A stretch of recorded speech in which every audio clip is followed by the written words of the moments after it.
दिवसाच्या सुरुवातीला अशी छान आणि प्रसन्न देवपूजा झाली की दिवस कसा एकदम पॉझिटिव्ह आणि एनर्जेटिक जातो। ते म्हणतात ना, देवपूजा ही देवांसाठी नाही तर स्वतःसाठीच केली जाते, कारण की देवपूजा केल्यानंतर आपल्यालाच खूप जास्त पॉझिटिव्ह वाटतं। आता पूजा कुठलीही असो, काही विशेष असेल किंवा रोजची देवपूजा केली तरी छान वाटतं। आणि आता दिवसाची सुरुवात एवढी गोड झालीच होती, तर त्यात आणखीन भर म्हणून मस्त असे बेसनाचे इथे लाडू बनवून घेतले, कारण की सर्वज्ञाला दिवसातून एकदा तरी काहीतरी गोड खायला हवं असतं। त्याच्यासाठी तिथे लाडू बनवून घेतले होते आणि मस्त ओटा वगैरे क्लीन करून त्यानंतर आले होते केंद्रामध्ये।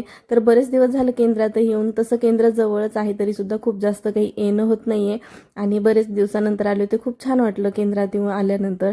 त्यानंतर घरी आले आणि मस्त संध्याकाळची वेळ झाली होती, दिवाबत्ती वगैरे करून घेतली आणि खरंच खूप छान वाटतं संध्याकाळच्या वेळेला असं धूपदीप लावल्यानंतर।